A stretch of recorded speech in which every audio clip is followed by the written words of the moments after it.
მოგესალმებით ბათუმიდან, სადაც თოვლის საფარის სიმაღლე 9 მეტრს აჭარბებს.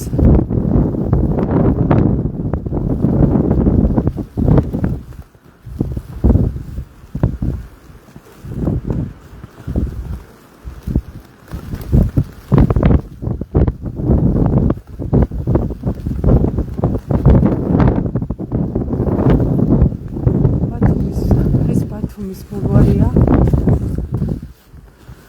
და ვეცდებით გადავიდეთ ზღვაზე და გაჩვენოთ თოვა ზღვაზე, რაც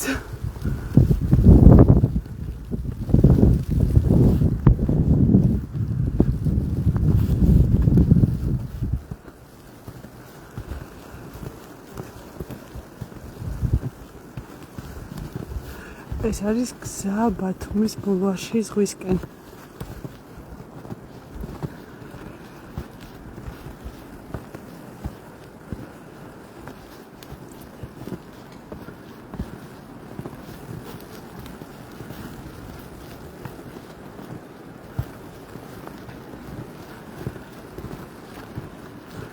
ვიწრო სასაფეხო ბილიკია გაკეთებული, რადგან წუხელას უხვინალექი მოვიდა.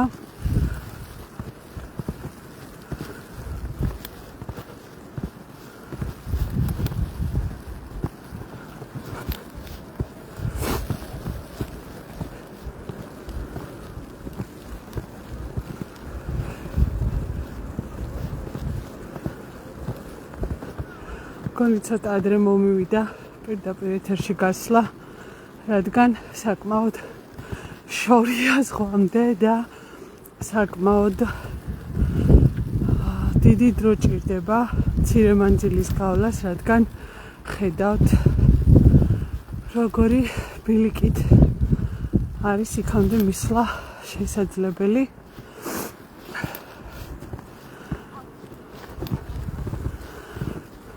გზა ჯერჯერობით გაყოლული არ არის, მთავარი შესასვლელიდან შემოვედი, თუმცა ვეცდები, რომ როგორმე გადავიდე.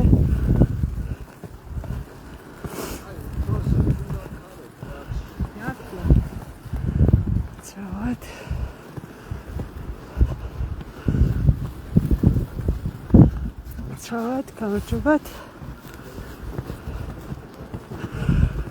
საცალფეხო ბილიკია, თუმცა მოგცემთ საშუალებას, რომ დაათვალიეროთ როგორია ბათუმი თოვლში. როგორც ჩანს, ბულვარის თანამშრომლები კი ნამდვილად ბულვარის თანამშრომლები არიან გამოსულები და ხეებს ათავისუფლებენ თოვლისგან, რადგან არის საფრთხე, რომ ტოტები დატყდეთ სიმცირისგან. მძიმე თოვლია. ბათუმში იცით, რომ ნესტიანი თოვლია დამახასიათებელი, წყლიანი თოვლი უფრო სწორად ბათუმისათვის. ეს არის გზა, რომელიც აქამდე გამოვიარე. საცალფეხო ბილიკია და მოდი გავაგრძელოთ გზა ზღვისკენ.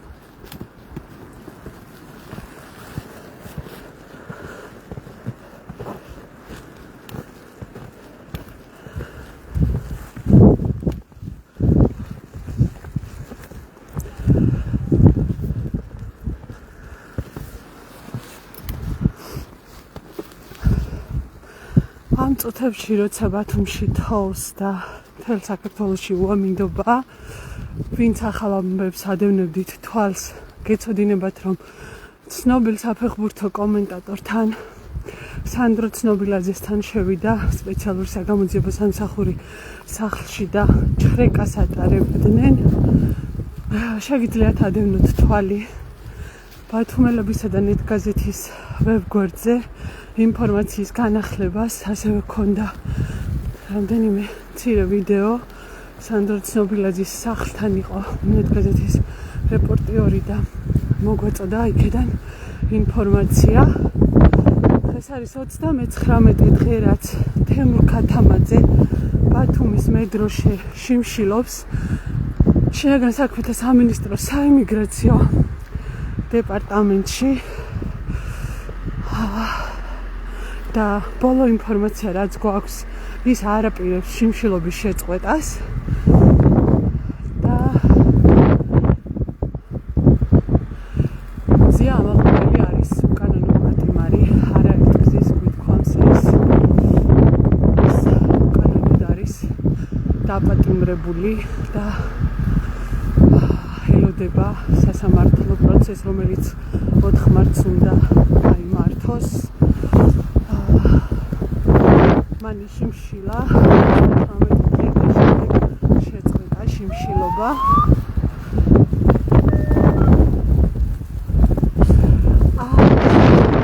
ვეცდები რომ მივიდე იმიტომ რომ საკმაოდ ღრმა ჩანს თოვლი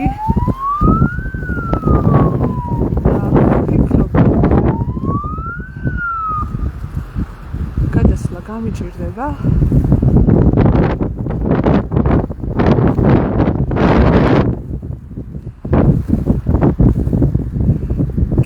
ზღვის ხმა არ მინდა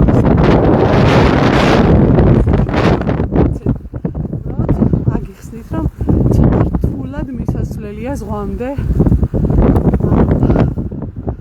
ამ ადგილიდან ბათუმის პირზე ვეცადე გადმოსვლას რადგან ვიფიქრე რომ ყველაზე ადვილი აქედან იქნებოდა ზღვასთან მიახლოება მაგრამ ჩანს არასდროს მიმართულება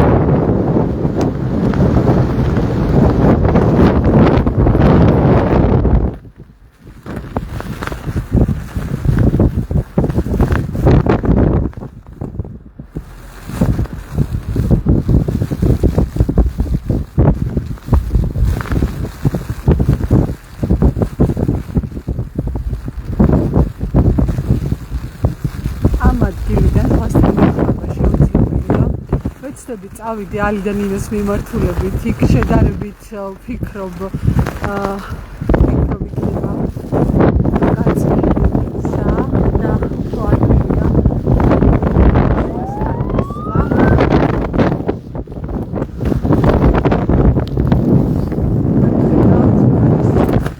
სახანძროს ან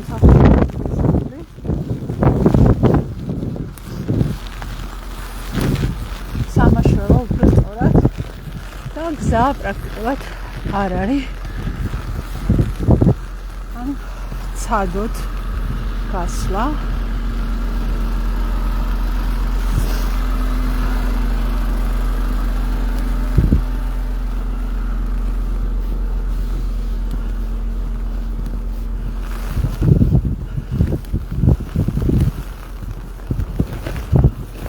ხარბუქია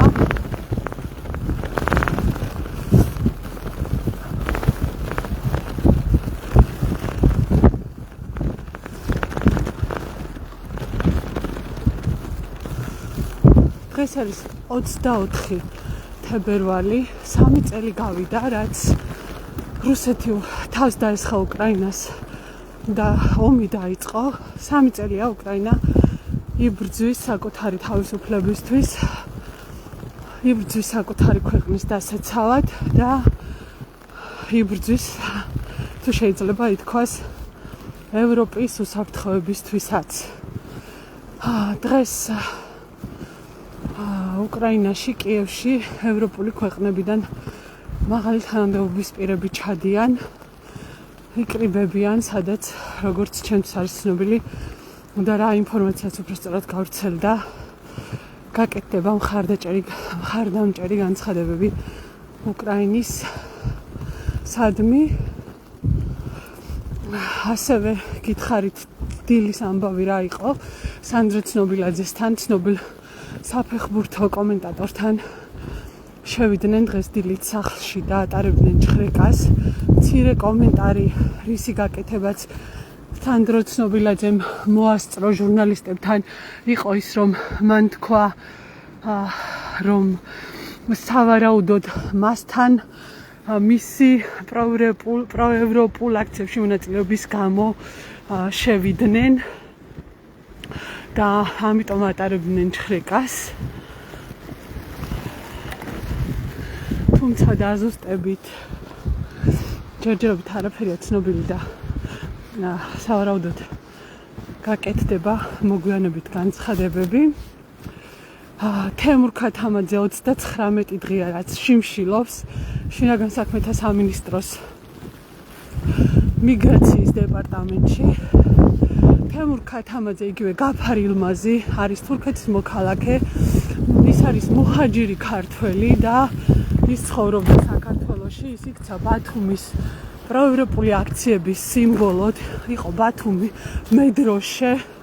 თქვენ ვერ ნახავთ ვერც ერთ საღამოს მის დაპატიმრებამდე 45 დღის განმავლობაში 45 დღე იყო თუ არ ვცდები 11 იანვარს როცა ის დააკავეს აჭარის პოლიციის მთავარი სამმართველოს წინ სრულიად უმიზეზოდ აუხსნება რატომ დააკავეს არაფერს ის იდგა ჩვეულებრივი აქციის მშვიდობიანი აქციის მონაწილე იყო და ისე აიყვანეს და თავდაპირველად 5 დღიანი პატიმრობა მიუსაჯეს, რომელიც სამტრედიის იზოლატორში გაატარა და იზოლატორიდან გამოსვლისას უკვე შინაგან საქმეთა სამინისტრომ თავიდან დააპატიმრა და თბილისში მიგრაციის დეპარტამენტში გაამწესა. თემურ ქათამაძე ის არაერთხელ აქვს მიმართული საქართველოს მოქალაქეობის მისაღებად უშედეგოდ და ის ითხოვს ლტოლვილის სტატუსს ახლა და შიმშილობს პროტესტის ნიშნად. ასევე შეგახსენებთ, რომ უკანონო პატიმრობაშია რეჟიმს დაკავებული ყავს 60-მდე ადამიანი და ბათუმიდან დაკავებულები არიან უკანონო პატიმარია მზია ამაღლობელი, ბათუმელებისა და ნეტგაზეთის დამფუძნებელი და მედია მენეჯერი. უკანონო პატიმარია ზვიად ცეცხლაძე 19 წლის სტუდენტი ბათუმიდან. ჯამში 60-მდე ადამიანი ყავს ქართულ ოცნებას გამოკეტილი ციხეში და ყველა მათგანი დაკავებულია 28 ნოემბრის შემდეგ, მას შემდეგ რაც საქართველოში დაიწყო პროევროპული აქციები. და რატომ დაიწყო ეს აქციები? აქციები დაიწყო იმიტომ, რომ 28 ნოემბერს ირაკლი კობახიძე გამოვიდა და თქვა, რომ ის ქართული ოცნება უარს ამბობდა საქართველოს ევროპულ გზაზე და 2028 წლამდე წყვეტდა მოლაპარაკებებს ევროკავშირთან.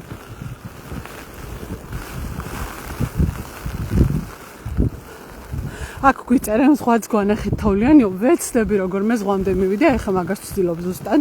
ერთადერთი ვიწრო ბილიკია, რომლითაც ვცდილობ, რომ ისეთი ადგილი ვიპოვო, სადაც უფრო ადვილი იქნება ზღვასთან მისვლა და ეს არის ალი და ნინოსკენ მივდივარ. აი აქ კი ახლოს არის ზღვა, მაგრამ სამწუხაროდ ძალიან მაღალი თოვლია და ვერ გადავალ.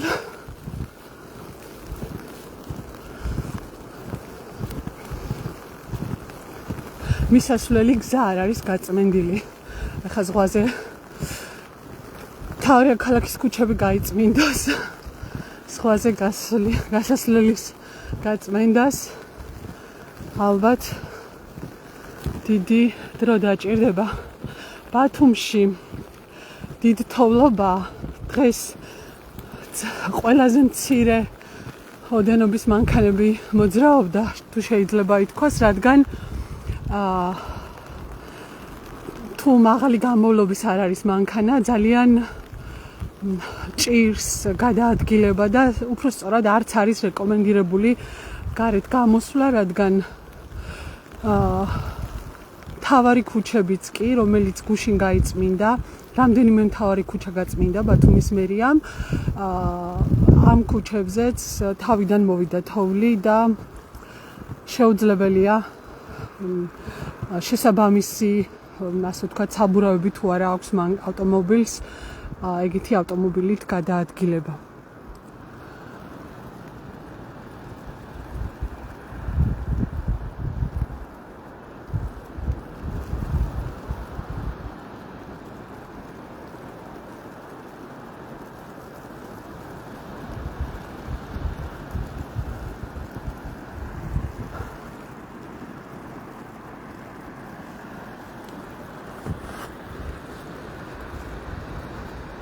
აქედან ჩანს ზღვა და თოვა ზღვაზე.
ესეთია თოვლიანი ბათუმი, ვიღაც ჩემსავით იღებს სამი თოვლის. ბოდიში ამოცნაური ხმებისთვის, რადგან ქონგას არტრიალებს ქარი და ეგეთი ხმები შემოდის ქოლგის გარეშე შეუძლებელია გამოსვლა, იმიტომ რომ გადაუღებლად თოვს. დილის მონაცემები, რაც გვითხრეს, იყო 9 მეტრი, მაგრამ ახლა აშკარად მეტი იქნება, ვფიქრობ, თოვლის საფარი. საბოლოო მონაცემები შეიძლება განახლდა კიდეც ბათუმელები ჯიზე. შეგიძლიათ ეწვიოთ და ნახოთ.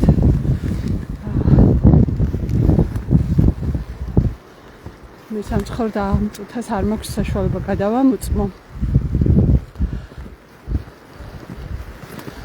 ასევე თოვლი კი ლამაზია, მაგრამ თან ახლავს ხოლმე ისეთი გართულებები, რომელიც არის გაზის და ელექტროენერგიის შეწყვეტა. ამის შესახებაც ინფორმაცია განახლებულია ბათუმელებზე, როგორც ენერგოპრო ჯორჯიასგან მივიღეთ ინფორმაცია, ასევე სოკარ ჯორჯიასგან და შეგიძლიათ ნახოთ და გაეცნოთ, სად არ არის ელექტროენერგია და სად არის გაზმომარაგება შეწყვეტილი.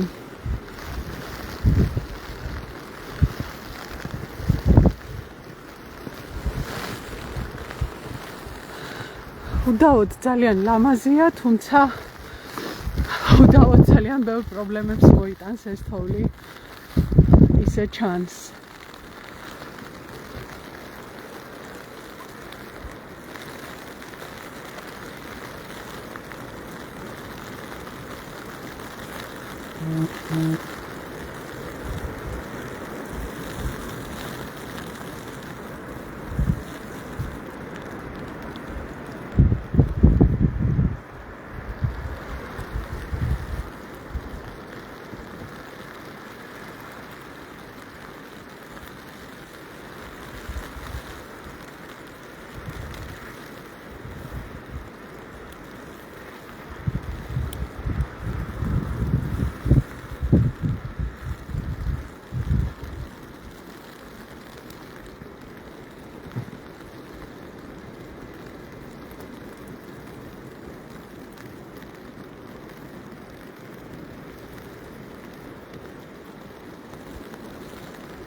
ასევე ახლახანს რა ინფორმაციაც მივიღე, ვინც თურქეთში გეგმავდით გადასვლას, ალბათ მათ დაგაინტერესებთ თურქული მედიის ინფორმაციით ქემალ-ფაშაში ართვინი სარფის სასაზღვრო ტერიტორიაზე გვირაბის გასასვლელთან ჩამოწვა მეწყერი.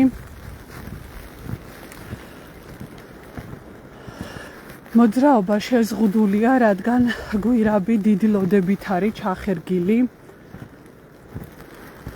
წინასწარი ინფორმაციით, რასაც მედია ავრცელებს, ამ შემთხვევის შედეგად არავინ არ დაშავებულა და ჯერჯერობით მოძრაობა არის შეზღუდული.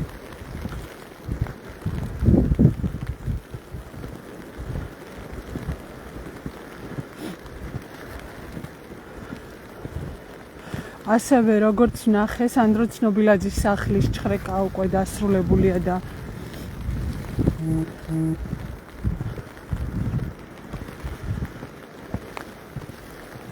განცხადებასაც გააკეთებენ და თოვა გრძელდება, უბრალოდ არ წყდება.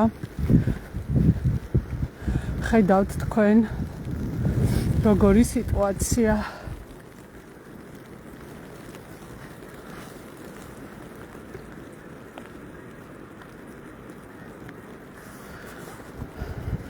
თითქმის მე ვახლოვდი ალიდან ნინოს. პრინციპში ცოტა შორს არის, მაგრამ თუ დარჩებით ამ ლაივის დასასრულამდე იქნებ სხვაც გაჩვენოთ. სხვაც ნახოთ უბრალოდ. მე ვეცდები რომ გაჩვენოთ, რადგან როგორც გითხარით, აი ამ სანაპიროზე საკმაოდ დიდი თოვლია და გადასვლა შეუძლებელია, იმდენად მაღალია თოვლი. ბულვარში საცალფეხო ბილიკია მოწყობილი.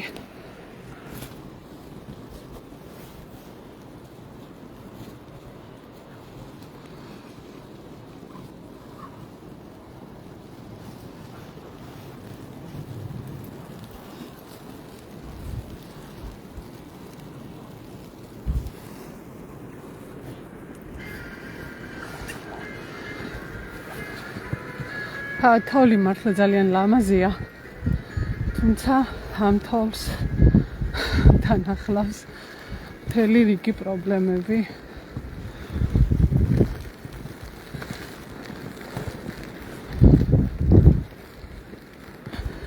რომელი პრობლემებიც ალბათ მომდევნო დღეებში უფრო გამოჩნდება, მაგრამ ლამაზია. ბათუმის შუქურას მივუახლოვდით, ისტორიული შუქურა და თოლში განსაკუთრებულად ლამაზია. ცოტა ახლოს რომ მივალ, გაჩვენებთ აუცილებლად უფრო მყარი კადრით, ასე ვთქვათ. ახლა რადგან მოძრაობ, კადრი ყანყალებს და ვეცდები რამდენიმე წამით გაჩვენოთ სტაბილურად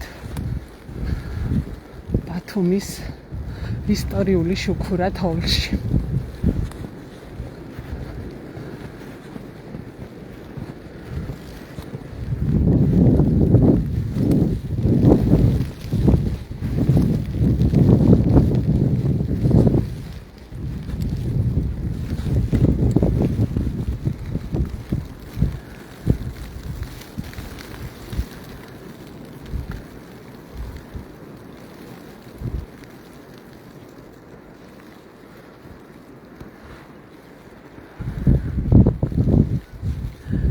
ძალიან ლამაზია ყველაფერი. ყველაფერი თეთრად არის დაფარული. და რომ არა ის პოლიტიკური სიტუაცია, რაც დღეს გვაქვს ქვეყანაში, შეიძლება უფრო მიგვეცა საკუთარი თავებისთვის ამ სილამაზით ტკბობის საშუალება.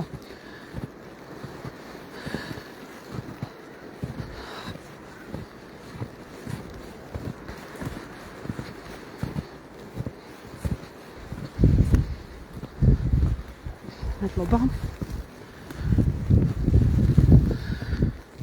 ახლა როცა კონსტიტუციით გარანტირებული პროტესტის უფლების გამოყენებისთვის ასობით უკვე საქართველოს მოქალაქეს უსამართლოდ აჯარიმებენ,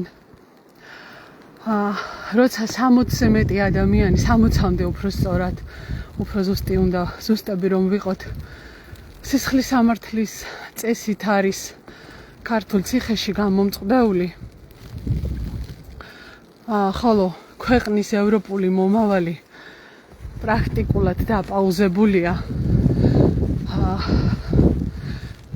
ყველა დიდი და მნიშვნელოვანი ფინანსური დახმარება, რომელსაც საქართველო იღებდა დასავლეთისგან, შეჩერებულია.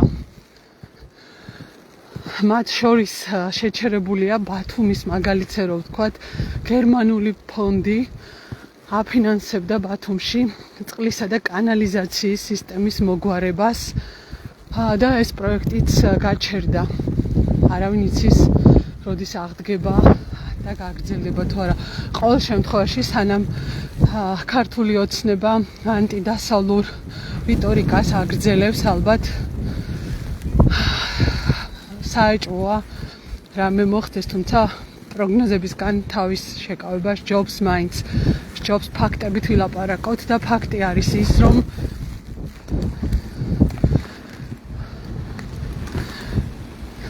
პროექტები ევროპული დაფინანსებით დამტკიცებული პროექტები შეჩერებულია საქართველოს მთავრობის ანტიევროპული განცხადებების გამო.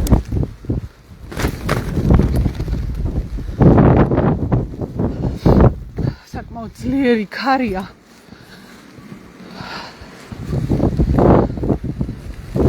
ზღვის პირისკენ, როდესაც მიდიხარ, რაც უფრო უახლოვდები, ეს ქარი უფრო ძლიერდება.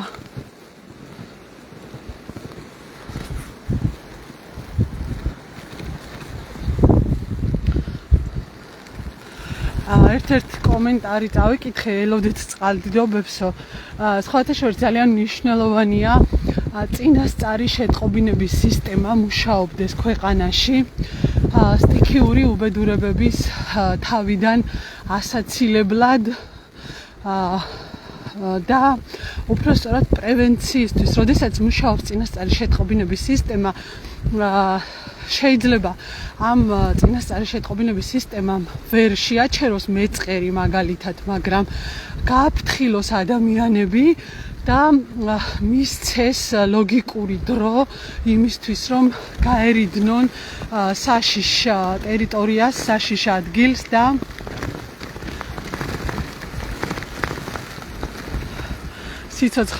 სიცოცხლეები გადარჩეს. ყველა განვითარებულ და ევროპულ ქვეყანაში მუშაობს ეს წინასწარი შეტყობინების სისტემა და ძალიან მნიშვნელოვანი სერვისია, მნიშვნელოვანი სერვისია მოქალაქეებისათვის.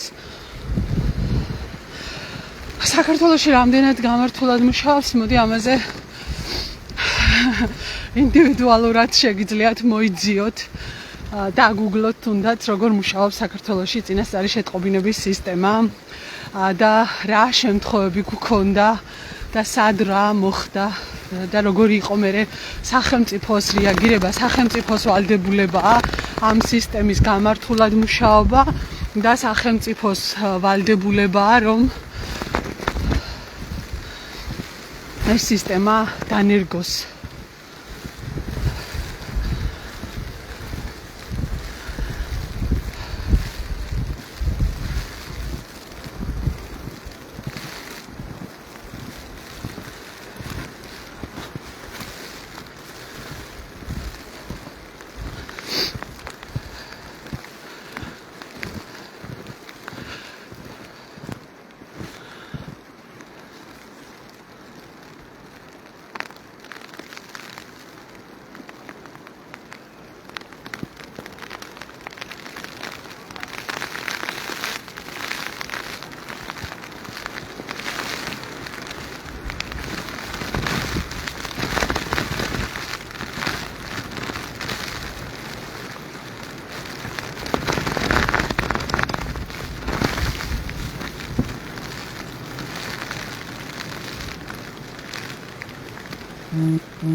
ულამაზესია ნამდვილად ესეთი ხმის ამღება რომ არ გინდა უბრალოდ უნდა უყურო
დღეს 3 საათზე ბათუმის საქალაქო სასამართლოში იწყება 31 იანვარს ზებრაზე გადასვლის გამო დააჯარიმეს პროევროპული პროტესტის მონაწილეები და დღეს არის მათი სასამართლო პროცესი 3 საათზე იწყება სტუდენტი არჩილ ბერიძე და ლინდა ცინცა ანუ 3 საათზე იწყება არჩილ ბერიძის პროცესი და მე 9 საათიანი შუალედებით მიყვება ლინდა ცინცაძის, დიანა ბოლქვაძის, თამარ სულმანიძის და ბადრი კოჩალიძის სასამართლო პროცესები მათ ედავებიან ზებრაზე გადასვლას როგორი უცნაურიც არ უნდა იყოს დღეს 98-მე დღეა რაც საქართველოში უწყვეტი პროევროპული პროტესტი საპროტესტო აქციები იმართება დღეს საღამოს საკონსტიტუციო სასამართლოსთან უკრაინის მიმართ სოლიდარობის და მხარდაჭერის ნიშნად შეიკრიბებიან აქციის მონაწილეები და უკრაინაში რუსეთის სრულმასშტაბიან შეჭრას კიდევ ერთხელ გააპროტესტებენ როგორც უკვე გითხარით 3 წელი გავიდა რაც რუსეთი შეიჭრა უკრაინაში და დღეს იქნება სოლიდარობის აქცია ბათუმში 98-მე დღეა რაც უწყვეტად აპროტესტებენ საქართველოს მოქალაქეები როგორც ბათუმში ისე ქვეყნის სხვა ქალაქებში და მთავარი ასე ვთქვათ პროტესტის მთავარი ცენტრი რა თქმა უნდა არის თბილისი 98 დღეა საქართველოს მოქალაქეები არ დაიღალნენ ამ ქვეყნის უკეთესი მომავლისათვის ბრძოლაში და არაერთი ინტერვიუ ჩაუწერია ბათუმელებს და ყველა ინტერვიუში ყველა ჩვენი რესპონდენტი ამბობს რომ ისინი ვერ დაიღლებიან, არ აქვთ უფლება დაიღალნონ საკუთარი მომავლის და საკუთარი ქვეყნის ევროპული მომავლისათვის ბრძოლაში და თოვლის მიუხედავად ბოლო 3 დღეა ბათუმში ძალიან ცუდი ამინდია თოვს ტემპერატურა დავარდა ამის მიუხედავად მაინც გამოდიან მოქალაქეები საქართველოს საკონსტიტუციო სასამართლოსთან და მაინც უწყვეტ რეჟიმში აპროტესტებენ.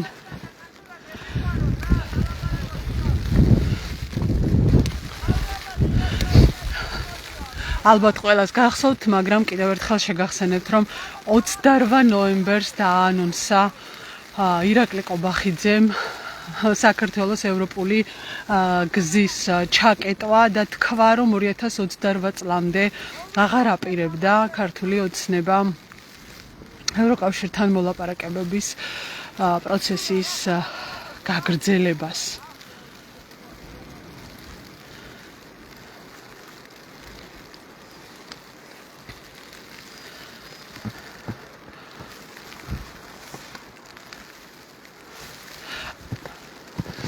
აქ არის საშუალება რომ მივუახლოვდე პირსზე გავიდე და მოგასმენინოთ თოვის ხმა ზღვაზე.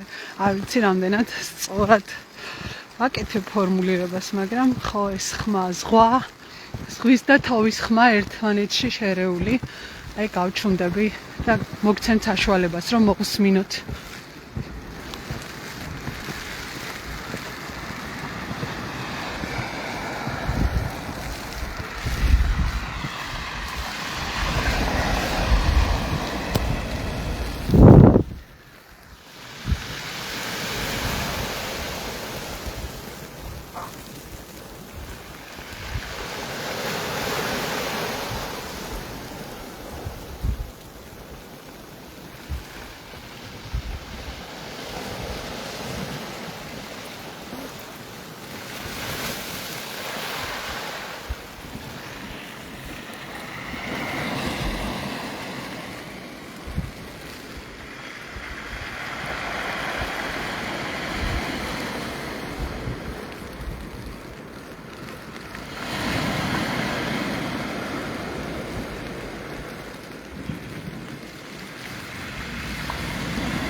მადლობა ყველას, ვინც გვიყურებთ და გეტყვით, რომ ამ სილამაზით ტკბობის საშუალება სამწუხაროდ არ აქვს მინიმუმ 60 ადამიანს. ეს ადამიანები პროევროპული აქციების დაწყების შემდეგ დააკავა ქართული ოცნების ხელისუფლებამ, სისხლის სამართლის საქმეები აღძრა მათ წინააღმდეგ და უკანონო პატიმრება დაქცია. უკანონო პატიმარია მზია ამაღლობელი ბათუმელებისა და ნეტგაზეთის დამფუძნებელი და მენეჯერი. მე მინდა დავასრულო დღეს ეს ლაივი, მაგრამ არ შემიძლია არ დავასრულო იმ ადამიანების შესახებ კიდევ ერთხელ ინფორმაციის მოწოდებით, ვინც რეჟიმმა უსამართლოდ და უკანონოდ გამოამწყდია ციხეში. თავისუფლება მზია ამაღლობელს, თავისუფლება რეჟიმის ტყვეებს, თავისუფლება რეჟიმის პატიმრებს. გუშინ ლონდონის Fashion Week-ზე ქართველი დიზაინერი გიორგი ქებურია გამოვიდა და მისი გზავნილი დასასრულს ამ ძალიან მნიშვნელოვანი მოდის სფეროში ძალიან მნიშვნელოვანი ღონისძიების ბოლოს იყო თავისუფლება რეჟიმის პატიმრებს.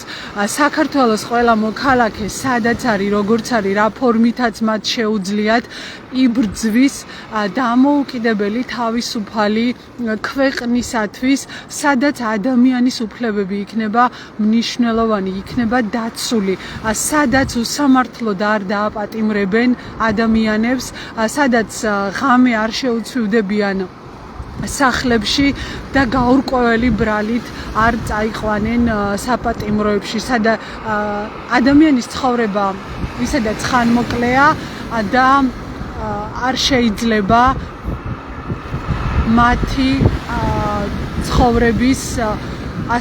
ცხოვრებასთან ასე უდიერად მოპყრობა.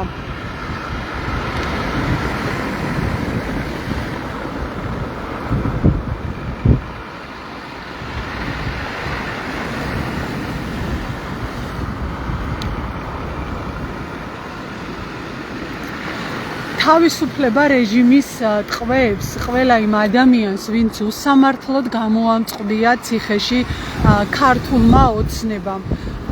თავისუფლება უკანონო პატიმრებს. თავისუფლება რეჟიმის ტყვეებს. და თავისუფლება მზია ამაღლობელს, რომელიც უკანონო პატიმარია, რომელიც გაყალბებული ოქმის საფუძველზე დატოვა მოსამართლე ნინო სახელაშვილმა, რომელსაც სისხლის სამართალში სხვათა შორის კვალიფიკაცია არ აქვს პატიმრობაში.